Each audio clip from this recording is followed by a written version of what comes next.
If somebody offers you an amazing opportunity, but you're not sure you can do it, just say yes. Then learn how to do it later. This is not my quote. These are not my words. These are the words of Richard Branson, founder of Virgin Group.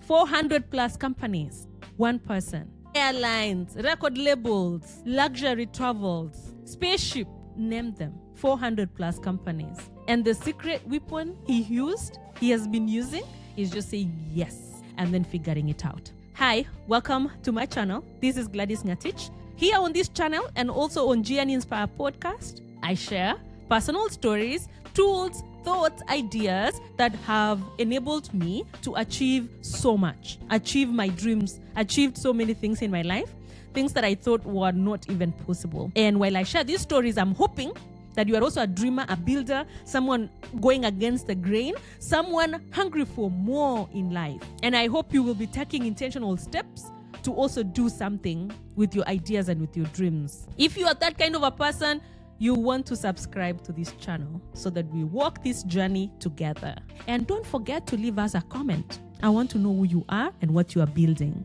Let's go in. Today's episode is just saying yes and then figuring things down the line. I said yes to starting and running a YouTube channel. Was I ready? No. Did I know how to run, how to shoot videos, how to even edit videos? No. But did I say yes? Yes, I did. It was a long battle, guys. Long battle. But I did say yes in the end. Am I saying it's easy to say yes?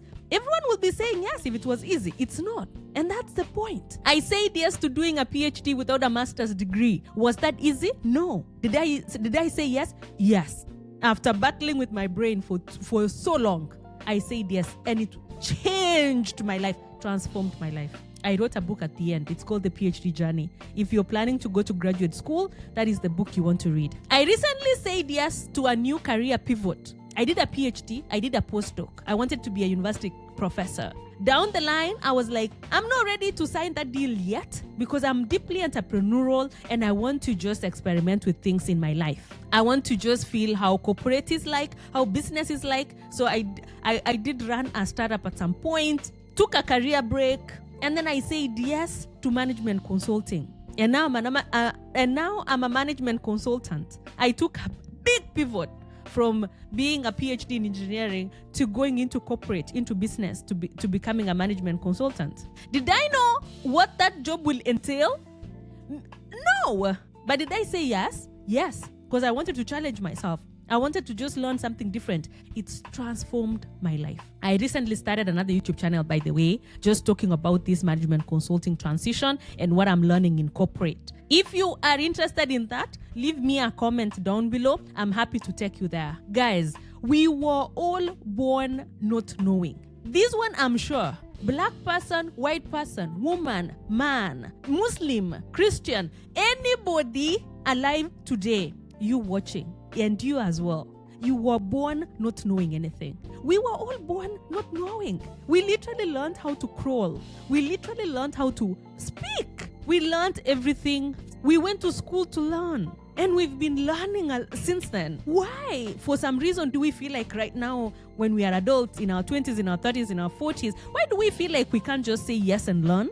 You just say yes and learn a new language. You just say yes, relocate, go learn a new geography, go learn new culture. Why do we feel so hesitant right now? And yet we've been learning since we were babies to do pretty much anything. If you're struggling to say yes to new opportunities that seem scary, you are not alone. And it's not your fault. Blame neuroscience and blame how our brains are wired and blame evolution. Apparently, if you are in neuroscience or in psychology, correct me if I'm wrong, but apparently there is this tiny little structure in our brain called amygdala. I'm not sure if I'm pronouncing that correctly, but AMYGDALA, called Threat Detection Center.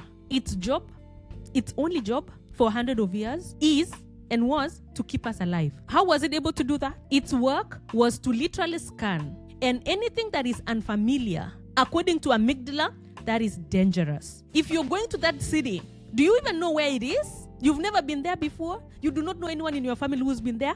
Dangerous. Do not go there. unfamiliar equal to dangerous. Don't go there. That career you know nothing about. Do you know anybody who's done that before? No. Unfamiliar, dangerous. Do not even think about it. Did you say you want to start a YouTube channel? Do you even know how to record a video? Have you ever recorded a video? Unfamiliar, dangerous. Don't do it. So in as much as we no longer live in the forest, we are still in the forest of some sort where there is a lot of danger.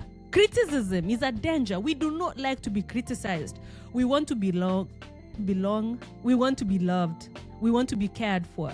We want to be praised. And if someone is waiting to criticize, that is dangerous. And amygdala is like, no, dangerous. And so it's not your fault. But you have to know that amygdala is literally preventing you from doing anything unfamiliar. And most of the time, misinterpreting unfamiliarity and thinking it's dangerous. And so your work from here is to override it. Number one is just to know that your brain is literally preventing you from trying new adventures, new things, and then override it. My amygdala, when I said yes to doing a PhD without a master's degree, I had just finished my undergrad. I did not know anything about research. My amygdala was like, Gladys, have you done research before? I was like, maybe the undergrad research. And my amygdala was like, and you want to do a PhD research at the University of Oxford? That is unfamiliar. Do you know how to do Oxford level research, doctoral research project? I was like, no. And my amygdala was like, unfamiliar. Stop. Dangerous. Gosh, I was so scared. The airplane that I took from Nairobi to London to go start my PhD, I've taken so many planes. I've visited 20 plus countries. But that plane from Nairobi to London will forever stay in my mind. Because I remember how much I was shaking, how much I was just scared that I'm leaving my familiar territory to a new territory, new country. My amygdala was screaming. I will never forget that plane, the longest plane ever. During that 8-hour flight from Nairobi to London, I was actually able to do the thing. It was unfamiliar, yes, but I was able to do it. And amygdala at some point chilled and relaxed. And number two, it just changed how I showed up and opportunities that I said yes to. I was like, if I was able to do this, then I think I'm able to do much more. And I was able to learn to, yes, listen to amygdala telling me no, but then override it. And I've been overriding it since then. And I want you to challenge yourself to just say yes, to just apply for that opportunity, even if you feel like you're 60%, 50% qualified. They want someone with a PhD. They want someone with 10 years experience, and you barely have any experience. Apply. Your amygdala will be like, no, unfamiliar. You're like, it's okay. I know it. Chill. Quiet. Apply it. And I feel like the more you say yes, the more you throw yourself in these unfamiliar territories, the bolder you become. Or the more you recognize the pattern that your brain, your amygdala will be shouting, but then you learn to then override it or to do it anyway, even if it's shouting. It will change your life. Because most of the goals, most of the dreams that I think you are chasing are not average. And it will always trigger amygdala. It will be triggering your brain every single time. And if you freeze and listen to that trigger, you will never break the mold. The promotion you are scared of, they want to promote you. New department, new roles, new responsibilities, something you've never done before. You feel completely unqualified. Your brain is like unfamiliar, dangerous. Your heart is racing. Just say yes. Just say yes. And then go get a book, buy a book. Transnight watching YouTube videos on how to do that thing. And one thing actually, you guys, you will realize that many people who are achieving all these dreams on the internet and sharing with us on LinkedIn, on the internet, the people we know, most of those people are just saying yes and then figuring it out. They will fail, but most of the time it will be fine. Like they will fail on day one, but then they quickly learn. And as if no one even noticed. You are the only one noticing that, oh my God, I just failed on this. People will think I'm an imposter, I'm a fraud. Many people will like, oh, okay. You forgot to do that? You are new in this job? Many people will extend the grace. And after 1 week, after 1 month, you understand the rhythm. After 1 year, you are a pro.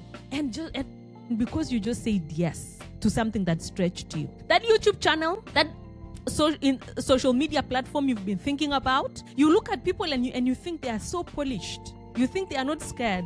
You look at me right now recording these videos and you think, I'm not scared. I am. But what other option do I have To just die with my dream? To just die with my ideas? No. That one I refused to accept. And so unless you give me another option, the only option I have is to just silence the amygdala and march forward anyway. That career pivot that is taking you to unfamiliar territory. You studied something, but then there is this new opportunity that has come up, and you want to try it. But amygdala is like, no, unfamiliar, dangerous. And then you just sit back and you are like, okay, I'll continue where I am. Do not let unfamiliarity, unfamiliar territory, unfamiliar career, unfamiliar place scare you. Learn to override it. The most extraordinary ideas, careers, projects are rarely straight. They are rarely familiar. You have to challenge your brain and challenge yourself. They are built by people who constantly say yes, and then they just quickly learn how to do the thing. Richard Branson, the guy I quoted when I started this episode, he did not build 400 companies by knowing everything. Most of those companies are polar opposite of each other. They are not even related companies. But the guy just said yes. And then he bought some books, he read, he hired brilliant people who knew how to run those companies, and then let them run the companies and let them teach him. So I'm asking you today, what is the idea, the project you've been afraid to say yes to because your brain has been screaming, unfamiliar, dangerous. What is that idea? Comment down below. Identify one opportunity you've been saying no to or not yet, and then just say yes to. Just say yes to it today, this week, this month. You will be amazed what you can do. You will be amazed how capable you are. If only you can silence your brain and say yes to more opportunities. Until the next episode, say yes to many more. Say yes to many more things in your life. Say yes, especially to the unfamiliar stuff. Go to sleep scared, show up trembling, but then just say yes. You will be so amazed how much you are capable of doing. Goodbye for now.